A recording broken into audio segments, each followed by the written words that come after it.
Bonjour à tous, bienvenue dans ce tutoriel qui va vous expliquer comment remplir les nouvelles fiches de suivi que l'on a nommées procédures de mesure corrective en cas de résultats non satisfaisants. En fin de compte, c'est la même chose que ce que vous avez avant, si ce n'est que là on a tout réuni sur un seul document qui est en PDF, donc, dans lequel vous pourrez écrire voilà, votre prise en compte et du coup votre mesure corrective. Donc le principe est simple, hein, vous avez d'abord le nom de la personne qui va être en charge de la mesure corrective. Donc comme vous voyez ici, vous mettez le collège que vous voulez.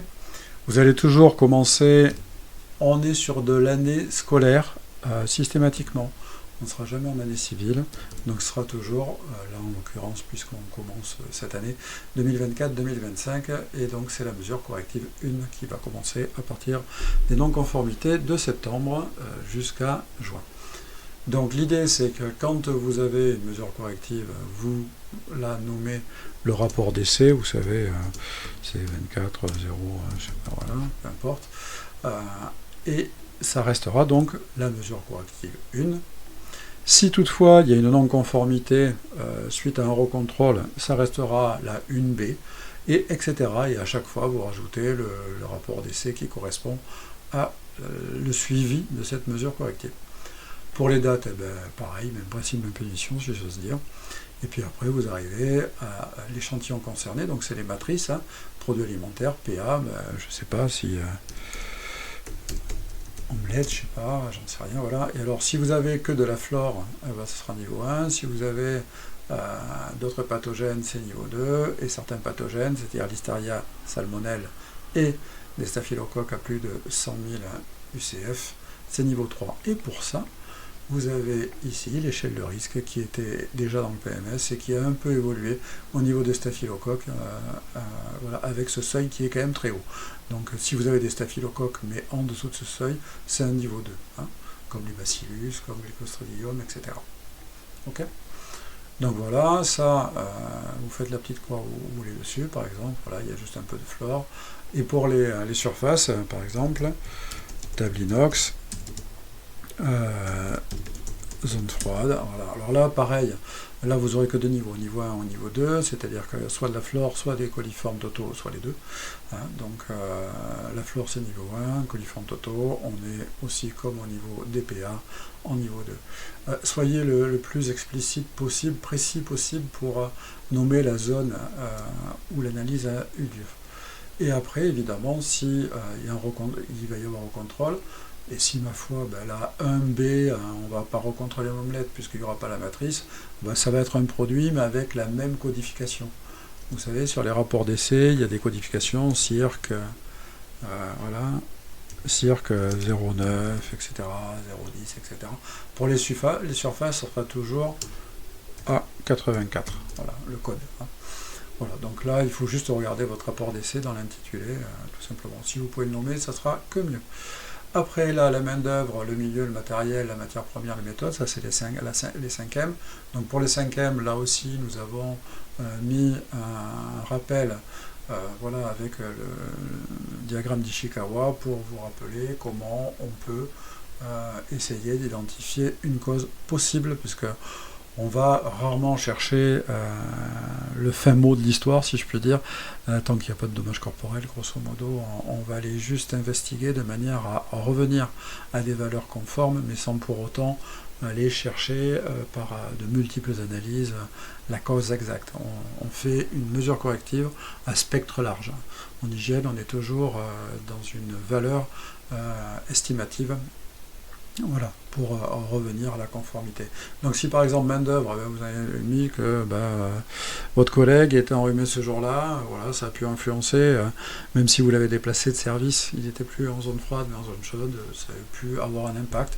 Si vous avez des travaux, vous dites, oui, la zone était en travaux, on avait des poussières qu'on n'a pas pu limiter, par exemple, je ne sais ne sais pas, le matériel a un manque de maintenance notoire, je ne sais pas, sur une machine à jambon par exemple, on a fait venir le mainteneur pour faire un entretien de fond, c'est-à-dire avec des montages de la lame, etc., du moteur pour faire un nettoyage de profondeur. Ça peut être le cas aussi. La matière première aussi, des défauts de température suite à un défaut de chambre froide, etc. Vous pouvez le nommer. Et quant à la méthode, bah alors là, ça peut être une procédure nettoyage des végétaux, hein, par exemple sur les légumes, où le temps de contact était insuffisant. Hein. Vous pouvez ça le nommer. Et après, vous allez faire votre mesure corrective en clair. Voilà, c'est-à-dire que vous allez dire, ben, on a repris le protocole, là vous marquez, reprise du protocole de nettoyage des végétaux, rappel de principe sur le lavage des mains, etc. Vous mettez la date, les agents qui sont concernés, et puis après la personne qui est en charge de ce suivi aussi, qui peut être la même ou pas que celle qui a été nommée en haut. Parce que, bon, en fonction des personnes présentes, il y aura forcément différents acteurs qui participeront à cette mesure corrective, sachant que les mesures correctives, en fin de compte, c'est une approche d'équipe globale qui doit être prise en compte pour justement faire les modifications. Le responsable du service n'est pas forcément en capacité d'avoir une vue fine sur, par exemple, le protocole à nettoyage des végétaux, le temps de contact, etc. Il doit le vérifier, mais il n'est pas toujours en présence. Et donc ça, évidemment, ça peut être intéressant d'avoir tout le monde embarqué dans les mesures correctives, si j'ose dire, y compris pour la plonge, puisque le secteur du responsable de restauration, c'est l'ensemble du service de restauration, du quai de livraison jusqu'au local poubelle après la laverie. Donc après, si vous avez évidemment une non-conformité à nouveau suite au recontrôle, ben vous faites toujours la 1B, puis la 1C, etc. et vous marquez ce que vous avez fait et qui l'a fait. Donc évidemment, les champs sont un peu plus réduits puisque là on est sur du recontrôle, donc il faut réviser, on va dire, ce qui a été convenu en premier lieu, ou peut-être modifier. Si une non-conformité bascule, par exemple, dans une non-conformité, on va faire une analyse de surface et une analyse de matière, dans certains cas. L'analyse de surface peut revenir bonne, mais l'analyse de matière mauvaise. Donc du coup, on peut avoir là une deuxième mesure corrective qui va être donc la 1B, puis etc. jusqu'à la 1C et la 1D.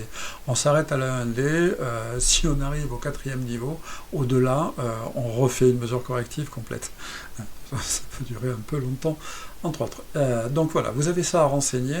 Une fois que vous aurez renseigné ça, vous l'enregistrez, évidemment, vous l'enregistrez sur l'intitulé, c'est-à-dire fiche de préconisation mesure corrective, numéro 1, numéro 2, numéro 3, etc.